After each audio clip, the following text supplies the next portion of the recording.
aliyezungumza mbunge huyu wa kike ni kufuru kwa Mwenyezi Mungu kuwaita watu ambao wanakosoa ama wanaopinga utekaji na mabaya kuwa ni kenge. Kwa mjibu wa Mungu na kwa mjibu wa Biblia hii, nafahamu kabisa fika kwamba huyu ni Muislamu, pengine kwa sababu ana mshungi, lakini najua kwamba hata Mtume Muhammad pia alikuwa na utu. Sasa kwa mjibu wa Biblia, kumwita mtu kenge ambaye anakosoa uovu ni kufuru kwa Mwenyezi Mungu, kwa sababu Mungu alimuumba mtu kwa mfano wake.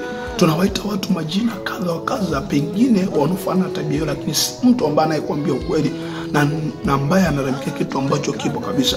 Katika kitabu cha Mwanzo sura ya 1 mstari wa 26 nasema, Mwanzo 1:26, Mungu akasema, na tumfanye mtu kwa mfano wetu, kwa sura yetu, wakatawale samaki wa baharini na ndege wa angani. Mstari wa 27, Mungu akaumba mtu kwa mfano wake, kwa mfano wa Mungu alimuumba mwanamume na mwanamke.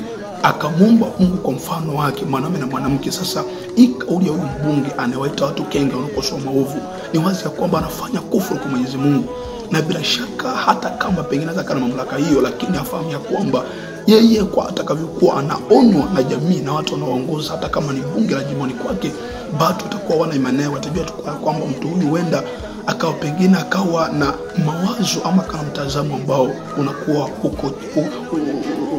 unaenda na mapenzi ya Mungu. Sasa kwa kauli hii ya kuita watu kuwa ni kenge wanaokosoa maovu, wanaopinga, ni kauli ambayo ameongea lugha ambayo si sahihi kwa mjibu wa Mungu na kwa mjibu wa taratibu za kawaida. Pengine unaweza kusema kwa mbona kuna watu ambao wanaita majina mabaya. Hapana, tunamuita mtu jina baya ikiwa atakuwa anafanania na sura ama atafanania na matendo ya kauli ambayo tunaita, lakini haiwezekani mtu kuonesha usia na hasira. Wewe ni mwanamke, huyu ni mwanamke. Haiwezekani mwanamke kama wewe ushinde kuunga mkono swala utekaji. Angelikuwa ni mwanao, angelikuwa ni mwanao ameuawa, angelikuwa ni mwanao ametekwa, angelikuwa ni mwanao amefanywa hayo, je, ungeweza kuvumilia na kuweza kuwaita watu kwa sura kama hiyo? Bila shaka wewe ni mwanamke, unajua uchungu wa mwana, na ni mwana mzazi. Sasa mimi nawaambia CCM ya kwamba katika kitu ambacho mnaendelea kujiharibia sifa yenu ni kujaribu kutaka kuzofisha ama kuumiza watu ambao wanaombea ukweli. Lakini maisha siku zote mwanadamu ni kupangana. Popote unapokuenda kinyume, unapokuenda vibaya, kubali uambiwe ndipo unaweza kubadilika. Kubali uambiwe, shuka uambiwe.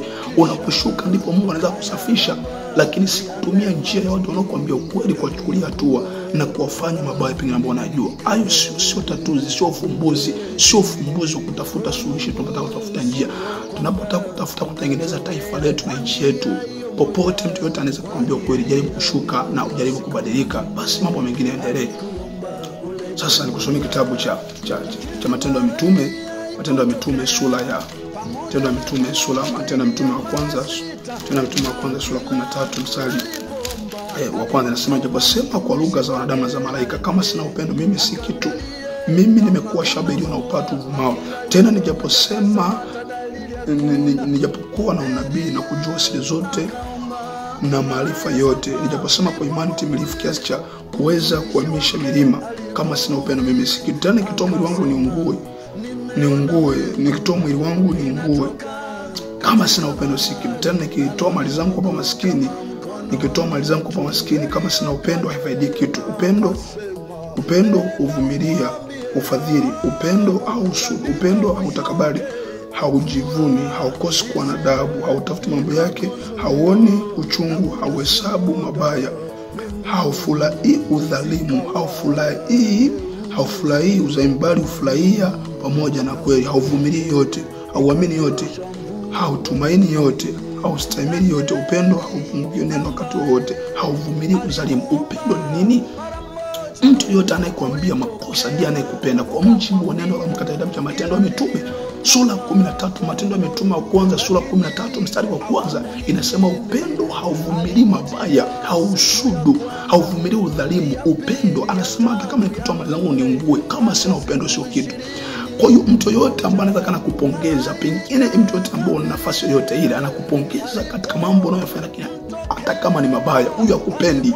Swala la utekaji lingeungwa mkono, pengine CCM na mamlaka na nchi na mamlaka sasa hivi iliyopo ungepewa heshima sana. Lakini katika kitu ambacho mnaweza mkaendelea kujitoa kwa imani ya wanadamu na watu wengi wasiamini tena, ni swala kama la utekaji, kwa sababu swala hili limekithiri sana. hapa tulipo tunataka kutafuta ufumbuzi kwamba tutatueje, na si kutumia lugha na tafsiri ambayo kwa watu ambao wanajaribu kulikemea swala hili. Sasa upendo ni kumwambia mtu kosa. Upendo ni kumwambia mtu kosa. Unapomwambia mtu kosa lake ndo upendo.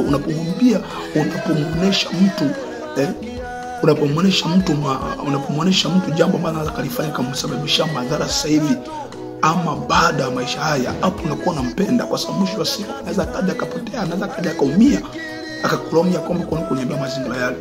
Sasa upendo ni kumwambia mtu kosa. Sasa ifahamike mamlaka hii, kila mtu yote anajaribu kuonesha ukweli na kuambia jamani, swala hili hebu tujaribu kutafuta ufumbuzi wenyewe ambalo pengine inaweza kanaathiri maisha ya wanadamu. Jaribuni kumuunga kwa mikono yote, msimchukulia tu na kumuumiza na kumtesa. Tulipo hapa sisi ni watoto wa baba mmoja, tunatafuta ufumbuzi. Tupite wapi? Tupate nchi ambayo italifanya taifa letu la Tanzania kuwa taifa lenye nguvu, taifa lenye umoja na lenye upendo, ambapo kiasi kwamba kila mtu atakapoona na mtu mwingine anaondoka analia, anahuzunika, akiona mtu mwingine anakuja na mabaya anazia, anahuzunika.